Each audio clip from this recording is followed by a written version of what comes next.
y présteme atención y aprenda, por favor, aprenda de esta enseñanza.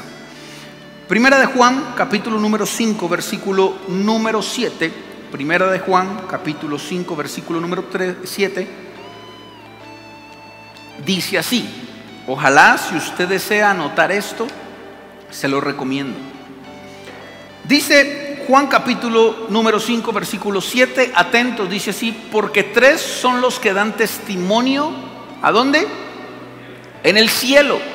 El Padre, número 1. Número 2, el Verbo, como habla Juan, el Evangelio de Juan capítulo número 1, haciendo referencia a que el Verbo es Jesús. Y número 3, el Espíritu Santo. Dice, estos 3 son uno, y este uno son 3. Este es el misterio de la Trinidad, haciendo y recalando que el Señor es tripartito, ¿no? Aunque esta palabra fue usada, es moderna, no es una palabra súper antigua, sino moderna, el tema del tripartitismo.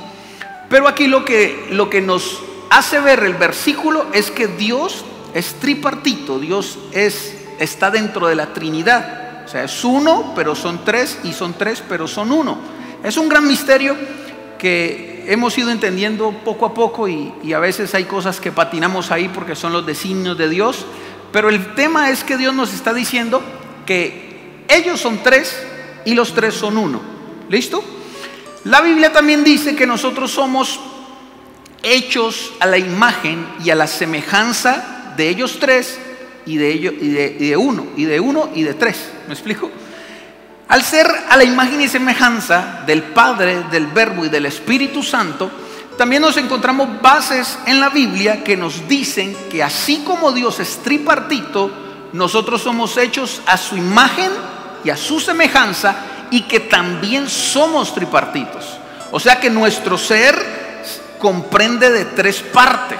Para podernos llamar seres humanos, el ser humano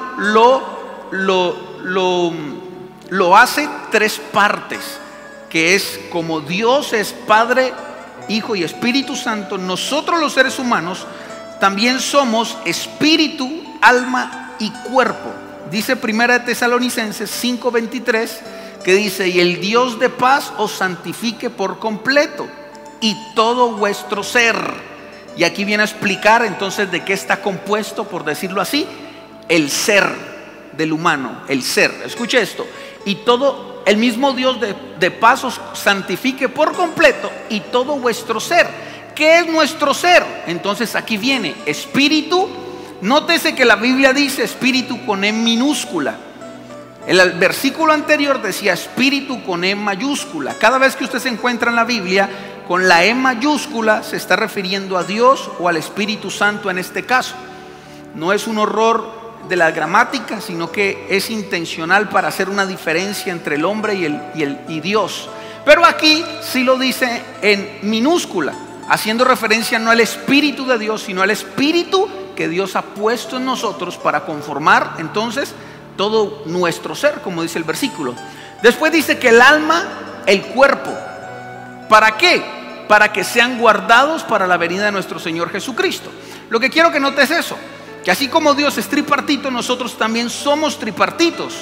Y en todo nuestro ser, en orden de prioridad, Dios nos dice de qué estamos hechos y dónde tenemos que enfocar la prioridad. Hablando del espíritu, esa es la prioridad del ser humano, el espíritu. ¿Qué es el espíritu, pastor? Es la capacidad que Dios ha puesto dentro de nosotros para poder comunicarnos con Él, haciendo referencia a que si hay algo importante del ser humano, es poder en el transcurso de su vida conectarse y conocer y comunicarse con Dios. Dios nos creó para que nos podamos comunicar con Él. Fue su intención desde el inicio. Así que usted y yo tenemos la tarea y tenemos el objetivo de lograr darle prioridad a poder conectarnos, comunicarnos con Dios. Pero también nuestro ser significa el alma y el cuerpo. Hoy estamos en medio de una sociedad donde todo se ha tergiversado, ¿no? Lo que es importante lo dejamos de último, y lo que es importante y lo que es de último lo dejamos como prioridad. El cuerpo es importante, no estoy diciendo que no, pero no es lo más importante.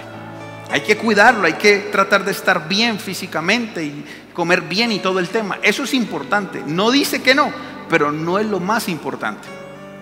Y en el medio de estos dos entonces se encuentra el alma, que es donde vamos a hablar. El alma. El alma es eso que nos define como personas, pero que a la misma vez se vuelve complejo, porque dentro del alma se encuentran la mente, la voluntad y las emociones. Cuando usted piensa, cuando usted decide y cuando usted siente, entonces eso está dentro del alma. Nosotros somos personas, se dice almáticas, porque tenemos un alma, ¿ya? Y eso es el tema de las emociones. Entonces, pudiendo recopilar un poquito, nosotros somos personas, espíritu, alma y cuerpo, y dentro del alma se encuentra entonces nuestra mente, nuestra manera de razonar, nuestra voluntad y nuestras emociones. Eso somos nosotros. Vamos a enfocarnos entonces en el tema de las emociones, porque somos seres emocionales. Eso nos define como humanos. Si no tuviéramos alma o no tuviéramos emociones, pues simplemente seríamos robots. Pero somos humanos, por lo tanto tenemos emociones y manifestamos emociones. Hablando de las emociones, hay algo también que se nos asemeja, o que más bien nos asemejamos a Dios. Y notes esto, porque esto hay gente que le entra en reversa, pero en la Biblia está. Resulta ser que yo concluyo que Dios también tiene emociones, aunque Dios es espíritu, pero también manifiesta emociones. No puedo decir, sí puedo decir que las manifiesta, porque la Biblia nos habla que Él manifestó algunas emociones. Sin embargo, las emociones no solo son positivas, sino que también son negativas. Escuche esto. Y yo quiero que veamos algunas manifestaciones, dos ejemplos rápidamente de manifestaciones de las emociones de Dios o del carácter de Dios. Lo que dice la Biblia. Dice Sofonías capítulo 3 versículo 17 que aquí Dios manifestó una emoción, podríamos decir positiva. Mire lo que dice Sofonías capítulo 3 versículo 17. Lea atentamente. Dice: Jehová está en medio de ti, poderoso, Él salvará. Y aquí empieza a manifestar. Dice: se gozará sobre ti con alegría. Manifiesta alegría. El gozo es espiritual, pero también manifiesta alegría, dice la escritura. Callará de amor, dice, se regocijará sobre ti con cánticos. O sea, está hablando que Él manifiesta alegría, manifiesta gozo y también cánticos, dice la escritura. Eso dice el texto textualmente. Entonces aquí podemos ver que Dios manifiesta de alguna otra manera alegría, gozo. Manifiesta incluso que dice la escritura que canta a Dios. ¿Sobre quién? Sobre su creación, sobre sus hijos. Pero también la escritura dice en Efesios capítulo 4 versículo 30 que no solo manifiesta emociones, llamémoslo así, positivas, sino que también manifestó una emoción que muchos de nosotros hemos sentido y hemos manifestado, que al parecer no es tan positiva, viniéndose del ser humano. Dice Efesios capítulo 4 versículo 30, dice: no entristezcáis al Espíritu Santo. Entonces el Espíritu Santo, que es una persona, dice que se puede entristecer, que manifiesta una emoción de tristeza. Escuche esto. Y esto es impresionante. Manifiesta tristeza. ¿Ya? Y esto es muy interesante porque a veces nosotros sentimos una cantidad de emociones que pensamos que Dios no nos puede entender, porque Él es espíritu, porque Él es Dios, Él es todopoderoso. Pero resulta que no hay nadie mejor que te pueda entender que el mismo Dios. Entonces, cuando manifestamos cosas buenas como no tan buenas, podemos entender de que Dios puede entendernos, valga la redundancia, y manifiesta emociones como usted y yo lo podemos hacer en algún momento. Sin embargo, cuando hablamos nosotros de emociones, la Biblia nos deja muy claro que las emociones hay que ponerles cuidado. Es normal ser emocional, sentir emociones. De otra manera, vuelvo y repito, no serías humano. Pero lo que la Biblia sí nos deja muy claro es que le pongamos cuidado a lo que sentimos, y más que nos dejemos llevar por lo que estamos sintiendo, que ahí es donde viene el gran problema del ser humano. Jeremías 17, versículo 9, dice que el corazón del ser humano es engañoso, es perverso y que no lo conoce. Mira lo que dice: así ha dicho Jehová, no os engañéis a vosotros mismos diciendo. Jeremías 17, versículo 9. Jeremías 17, versículo 9. Dice así. ¿Listo? 17, 9. Engañoso es el corazón más que todas las cosas, y perverso. Y después hacer la pregunta: ¿quién lo conocerá? Dice que es engañoso. Cuando hablamos del corazón, si uno va a la Biblia textual, la más fiel posible de lo que realmente se escribió, no habla de corazón sino de entrañas, pero haciendo referencia a que el ser humano ha entendido de que las emociones se manifiestan en el corazón. Cuando habla de corazón está hablando de emociones, porque ahí es donde supuestamente sentimos. O sea, cuida tu corazón, lo que está diciendo la Biblia: cuida tus emociones. Más engañoso es tu corazón, lo que está diciendo es, te puede engañar tus emociones. Y aquí lo que hace referencia entonces es que es engañoso, que lo que sientes, aunque es verdadero, aunque es cierto que lo estás sintiendo en tu cuerpo, en tu sangre, en tu ser, dice la Biblia, eso es verdad, pero eso mismo que estás sintiendo te puede engañar. Es engañoso el corazón, es engañosa las emociones, pero también dice que es perverso. O sea, tiende a lo malo, se deja seducir por lo malo. Cuando una persona es perversa, está hablando de que se deja seducir siempre por lo malo. Entonces, lo que siento me engaña, pero también tiende a dejarse llevar hacia lo malo. Vea qué diferencia el consejo de Dios con el consejo de allá afuera.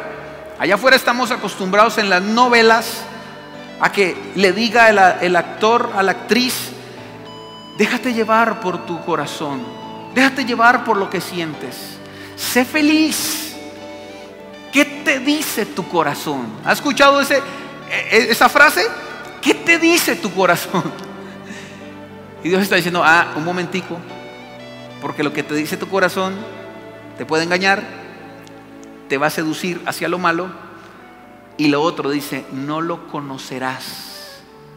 ¿Por qué dice que no lo conocerá? Porque si usted se analiza, como yo a veces lo hago, nos damos cuenta de que a veces llegamos a la conclusión que no nos conocemos, que estamos actuando totalmente diferente a lo que venimos actuando hace muchos años atrás. Y lo que venimos haciendo muchos años atrás definió quién éramos ahorita. Pero parece que ya no estamos actuando igual a como actuábamos años atrás. Y cuando uno se da cuenta de eso, uno dice: pero ¿qué está pasando? No me conozco a mí mismo con lo que estoy sintiendo, con lo que estoy diciendo, cómo me estoy comportando. No soy el mismo. Porque realmente las emociones y todo el ser humano es tan complejo que llegamos a esa conclusión que es de la Biblia, que dice que el único que realmente nos conoce es Dios, que nos formó incluso desde antes de nacer. ¿Por qué? Porque es muy variable, es como una montaña rusa las emociones. Sin embargo, no solo nos manifiesta cómo son las emociones, sino que también nos manifiesta qué debemos hacer y cuál es el mandato frente a las emociones. Escuche esto: Proverbios 4:23, un versículo muy conocido, nos da la pauta de lo que debemos hacer y del mandato en cuanto a las emociones. Es muy sencillo. Dice: sobre toda cosa guardada, guarda tu corazón, guarda tus emociones, porque de él mana la vida.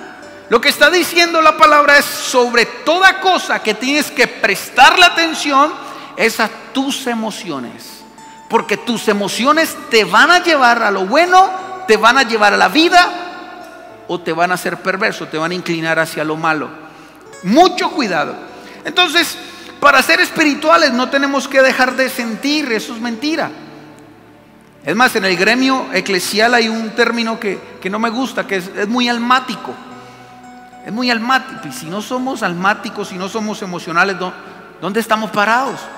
Pero el tema no es sentir y expresarlo. El tema es cuidar lo que sacamos. Por eso Jesús dijo en Lucas capítulo 15, Mateo capítulo 15, dijo: no lo que entra a la boca del hombre lo contamina, sino lo que sale, lo que exterioriza al hombre de lo que tiene adentro. Y el mandato es: guárdalo, cuídalo, préstale atención, gobiérnalo, manténlo gobernado. Guarda tu corazón, cuídalo, protégelo. Cuida tus emociones, guarda tus emociones, protege tus emociones. Es lo que está diciendo la Escritura. Como el diablo sabe que en esta área somos tan sensibles, somos tan montaña rusa, tan inconstantes, el diablo sabe que es un punto fácil y un punto muy positivo para él, y que da mucho resultado si ataca las emociones del ser humano.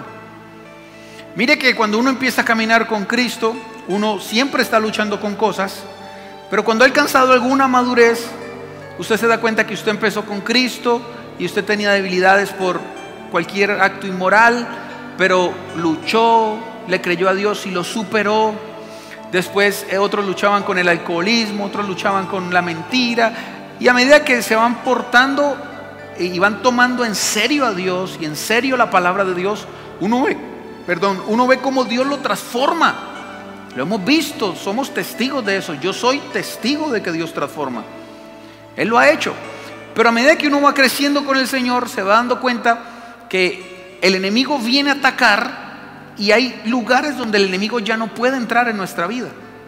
Por ejemplo, a mí el enemigo no me puede atacar con el tema de fumar marihuana o cigarrillo. Nunca fue mi debilidad, no hace parte de mi historial, y repudio el olor. Entonces yo no voy a ser atacado por el cigarrillo, porque a mí el cigarrillo lo que me produce es como rechazo. ¿Me explico? No me va a atacar por el alcohol, porque a mí no me pasa ni siquiera el vino de la Santa Cena, hermano. No lo va a hacer por ahí, pero él sí va a ver por dónde meterse. Y a veces estamos tan protegidos porque vivimos en santidad, y el enemigo dice: ¿por dónde me le meto?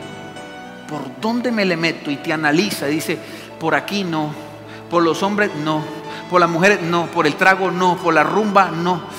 ¿Por dónde me le meto? Tiene que haber por dónde me dé espacio de yo metérmele. ¿Por dónde me le meto? Y cuando va al área de las emociones, ahí es el área más frágil. Porque bueno, quizás si yo vengo del alcoholismo, el enemigo me pone una cerveza, no la voy a tomar. Pero si toca mis emociones, una vez de que las toque, me puede llevar otra vez el alcoholismo. Entonces la puerta de entrada va a ser las emociones. Y mire que Satanás, al que llamamos diablo o enemigo de la humanidad, se le metió a unos personajes de la Biblia en sus emociones y quiso manifestar una emoción para traer engaño. Por ejemplo, Lucas 22:3 dice que Satanás se le metió a Judas. Y dice: y entrando Satanás en Judas. Y las veces que la Biblia dice que Satanás se le metió a alguien, siempre se manifestó de una manera muy sutil. Por ejemplo, cuando Judas dice: no, pero ¿cómo vamos a regar ese perfume a los pies del maestro si es costoso? Démoselo a los pobres, queriendo impedir un momento de honra. Y dice la Biblia que se le metió. Ahora, sabemos que los hijos de Dios no podemos ser poseídos por el enemigo. La posesión significa un control total, pero sí podemos estar endemoniados o podemos estar endemonizados, teológicamente hablando. Pero no de todo nuestra vida, de nuestro cuerpo, pero sí de áreas donde le hemos dado derecho de que él entre. ¿Está conmigo? Y cuando de pronto en esas áreas se mete el enemigo, él trabaja de una manera muy sutil que quiero mostrarle, que ya yo creo que he dado el ejemplo acá, pero para que usted aprenda y se le abran sus ojos espiritual y pueda discernir qué es lo que está pasando a tu alrededor y cómo el enemigo te va ganando por goleada, sutilmente, y no te das cuenta cómo entra el enemigo, cómo actúa el enemigo en nuestra vida y cómo puede tomar control de las emociones en nuestra vida. Efesios capítulo 6, versículo 16, versículos muy conocidos les estoy dando hoy nada más. Habla de los dardos de fuego del maligno, que es necesario que los hijos de Dios lo apaguen. Y nos da el consejo de apagar los dardos de fuego del enemigo. Yo puedo explicar esto de la siguiente manera. Un dardo que debe de apagarse, no desviarlo, sino apagarlo. Escuche esto, la Biblia dice apáguelo, apague ese dardo. Pero ¿cómo puede trabajar ese dardo en nuestra vida? Yo le puse los pensamientos, los dardos que el enemigo ataca, tu primer frente de batalla, que es la mente, los pensamientos. Cuando el enemigo tira ese dardo, ese pensamiento, dice la escritura, apáguelo. ¿Por qué? Porque si el pensamiento viene y no lo apagas, entonces pasa lo que dice Isaías 59 versículo 5, que dice de que vinieron a contemplar huevos de áspides, y que si los dan a luz, entonces va a salir el pecado. En otras palabras, vamos a leerlo textualmente, dice: incuban huevos de áspides y telen telas de araña. El que comiere de sus huevos morirá, y si los apretaren saldrán víboras. Habla de incubar huevos de áspides. La áspide es una serpiente mortal, su veneno es mortal en el desierto. El ejemplo que está dando es: no incuben los huevos de áspide, los huevos de la serpiente que también representa al enemigo. No lo incube. Cuando viene el dardo, no lo incube, no lo mantenga allí. No siga con esa idea mucho tiempo, porque al incubarlo lo está protegiendo y en un momento dado sale a luz lo que usted incubó en su mente. A ver, viene un pensamiento, algo. ¿Qué puede ser? Voy a dejar de ir a la iglesia. Y vino el pensamiento. Si usted inmediatamente no lo apaga, lo que está haciendo es incubarlo. Y cuando lo incuba, entonces lo ayuda con otros. No, es que esa iglesia tal cosa. No, es que el pastor tal otra. No, es que los líderes tal otra. No, es que ahí gritan mucho. No, es que ahí tienen aires y no ponen sino solo uno. No, es que el aire es muy frío. Y empieza. Y lo incuba. Claro, como lo incubaste, cuando da luz, usted toma la decisión: no vuelvo a la iglesia. Por poner un ejemplo. Ahí usted puede poner cualquier tipo de ejemplo. Entonces, la recomendación de la Biblia es: cuando viene, no lo incubes, apágalo antes de que dé a luz. Antes de que dé a luz. ¿Cómo trabaja el enemigo explícitamente en esto? Salmo 56, versículos 5 al 6. Aquí nos da el mejor ejemplo de cómo el enemigo trabaja en nuestra vida y unas características específicas del enemigo a la hora de trabajar en nosotros. Quiero que lo lea conmigo y lo vea, por favor. Salmo 57, dije 56, versículos 5 y 6. Dice: todos los días ellos pervierten mi causa. Aquí está el salmista evidenciando el trabajo espiritual maligno. Todos los días ellos pervierten mi causa. Contra mí son todos sus pensamientos para mal. Sus pensamientos son para mal. Y aquí viene la estrategia. Primero se reúnen, después se esconden y después miran atentamente mis pasos como quienes acechan mi alma, dice la Biblia. ¡Ja! Impresionante. Venga, Lisa, un momentico. Se reúnen, planean cuáles son los dardos que te van a tirar, digámoslo así, en el día. Hoy voy a tirarte un dardo de esto, y se reúnen. Elisa va a representarnos a nosotros. Yo voy a representar al maligno o a los enemigos. Dice la Biblia, según el texto, que yo pienso cosas para mal, nunca para su bienestar, sino para mal. Yo me reúno con mis secuaces y planeo qué dardos le voy a tirar. Cuando los tengo listos, dice la Escritura, que ellos se reúnen y después se esconden. Se lo explico. Viene el enemigo y manda un dardo. Pastor, ¿cómo el enemigo interactúa con mi mente para poder ser engañado? Lo hace en primera persona. Ejemplo, si yo soy el enemigo, yo no le voy a decir: Elisa, hoy no vaya a la iglesia, por poner un ejemplo. No vaya, porque le estoy hablando como otra persona.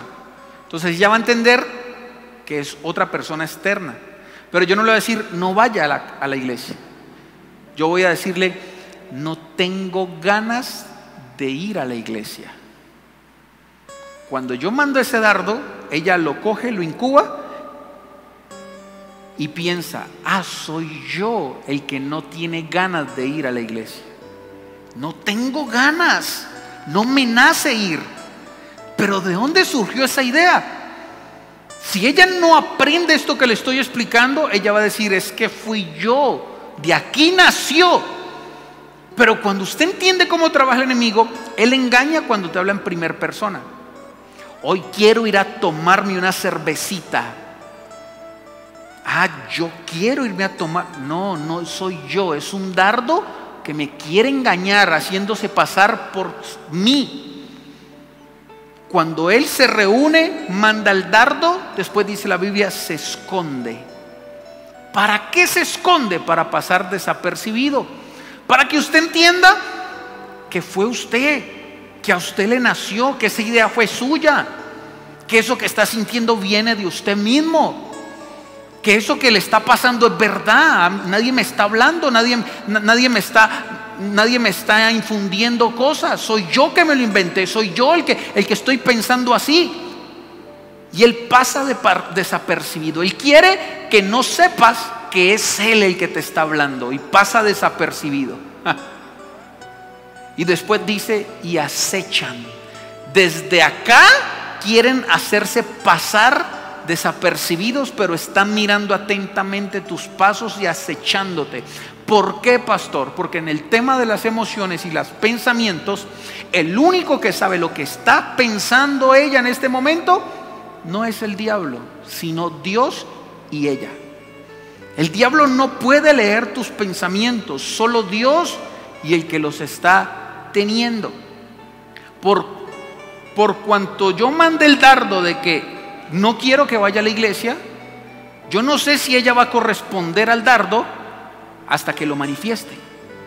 Mientras tanto la acecho, porque no sé si lo recibió, no sé si lo incubó, pero la estoy acechando. Cuando ella ya manifiesta con su boca: ah, no voy a ir a la iglesia, el diablo dice: bingo, la engañé, pobrecita, se la creyó. Qué pecado con la niña, se la creyó. Quédese en la casita, lo logré. Y pasé desapercibido. Nunca lo vi, nunca vi que era el enemigo. De esta manera, gracias, de esta manera es como el enemigo trabaja, se mete, se introduce y pasa desapercibido, dice la Escritura. Mateo capítulo 16 versículo 2 es el mejor ejemplo de lo que le estoy diciendo.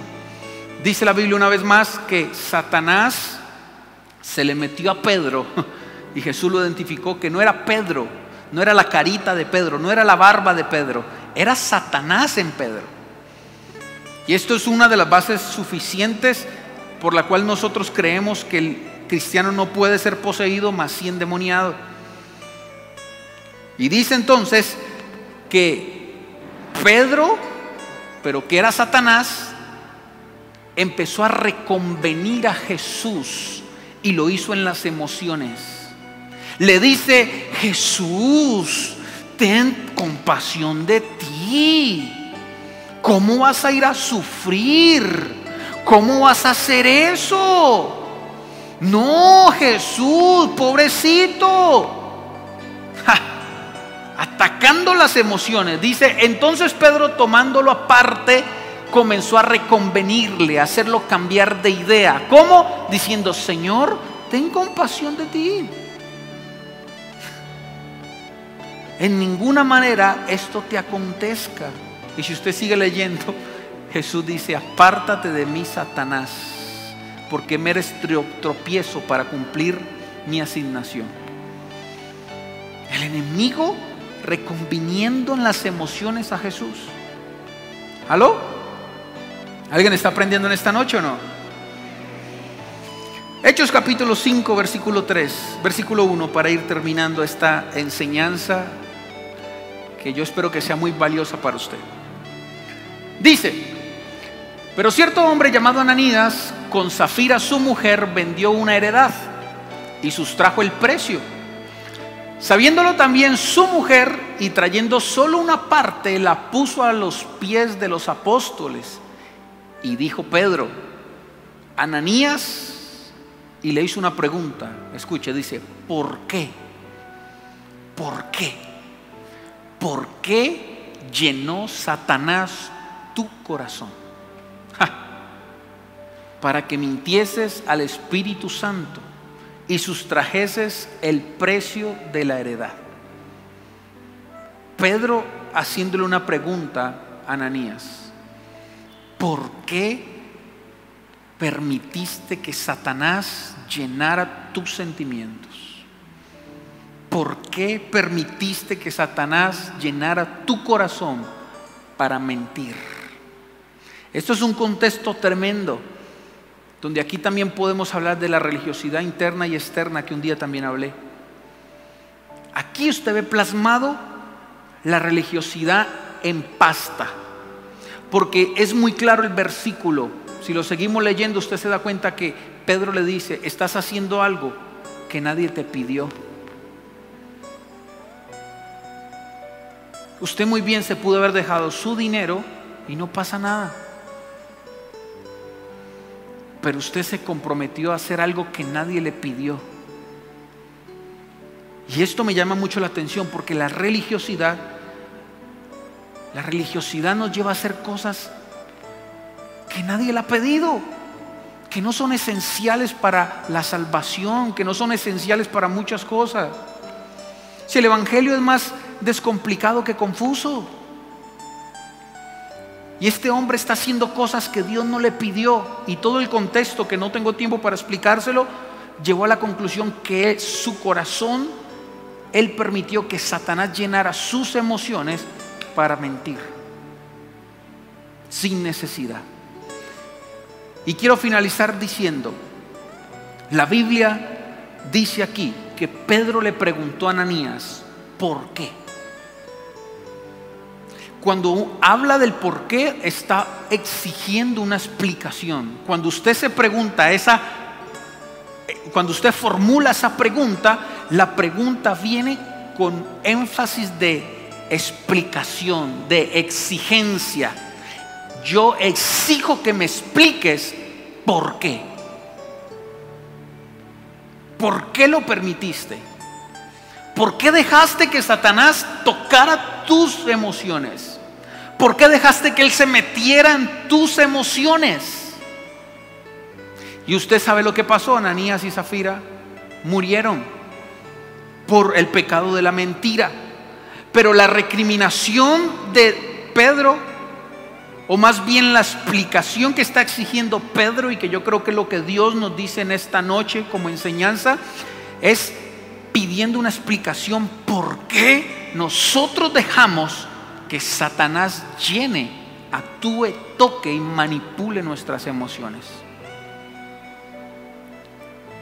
Cuando Satanás manipula, actúa, toca y dirige nuestras emociones, no hay otro camino que la muerte, porque es la entrada a todo lo demás. Yo mismo soy testigo de tomar decisiones equivocadas por dejar que el gotero llene el vaso. Muchas de las decisiones que hemos tomado apresuradamente o mal tomadas es por dejar que el gotero llene el vaso, que Satanás poco a poco llene el vaso. Y aquí la pregunta es: ¿por qué?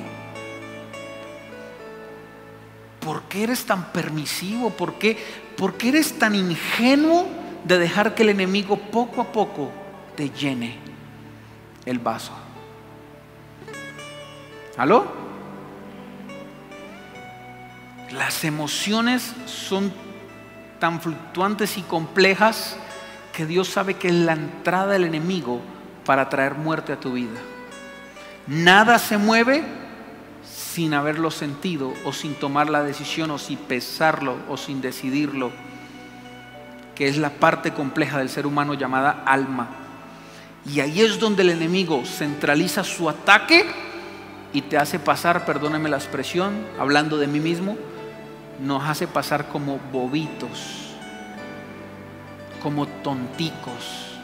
¿Sabe qué significa la palabra tonto? Que no entiende.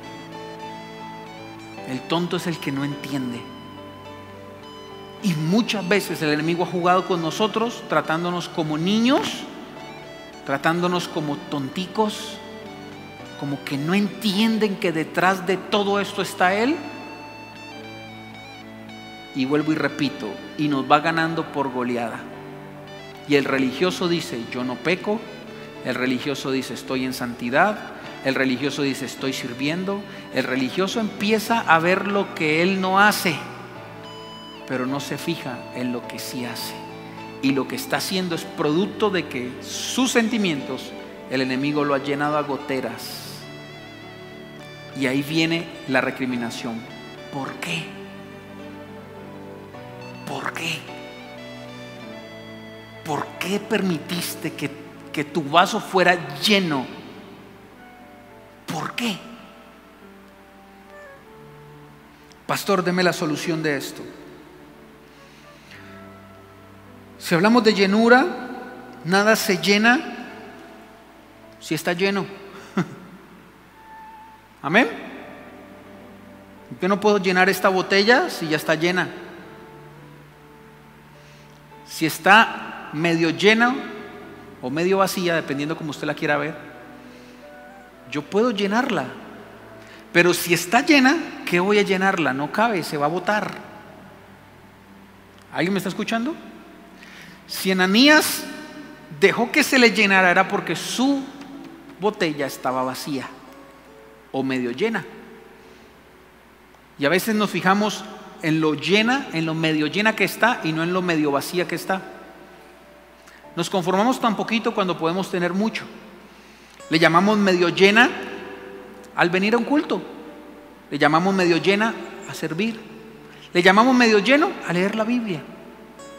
Pero ese medio lleno me da espacio para que alguien más lo llene. Y si no se llena de lo que hay de Dios, ¿de qué se va a llenar? Y ahí es donde la Biblia dice, ¿por qué Satanás llenó hasta el cope tus emociones? Y la solución para esto, obviamente, de estar alerta y poder aprender esto y darse cuenta cómo opera el enemigo y qué tan susceptibles son tus emociones, la encontramos en Efesios capítulo 5, 18, que es un versículo, vuelvo mismo, yo le he dado esta enseñanza con versículos reconocidos. Antes bien sean llenos del Espíritu Santo. Cuando estás medio lleno, alguien más te va a llenar. Por eso el versículo dice, un momentico, si estás medio lleno, llénate más de Dios, porque cuando el enemigo quiera llenarte, no va a tener cómo llenarte, porque aquí estamos llenos de Dios.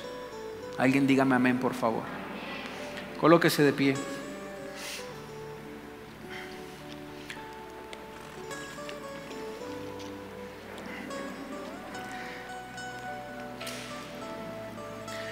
¿Por qué Satanás llenó a tu corazón? Porque el corazón no estaba lleno de Dios. Y una de las preguntas que más miedo debería darnos es que Dios nos pida explicación de algo. Que Dios pida explicación de algo. ¿Qué pasa si hoy Dios te dice por qué? ¿Qué pasa? Coloca a Dios de los imposibles, por favor. ¿Qué pasa si Dios hoy te dice y te pide explicación por qué?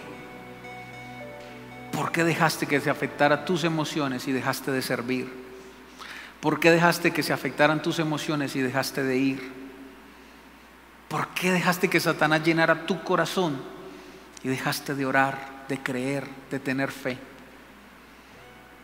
Ese por qué implica una explicación. ¿Cuál es tu explicación?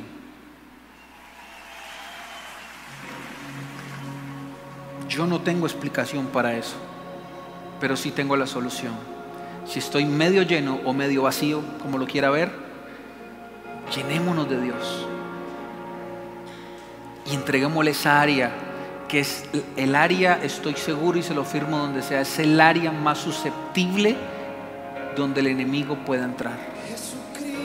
Estabas muy inflado porque superaste la inmoralidad. Estabas muy inflado porque superaste muchas cosas en tu vida.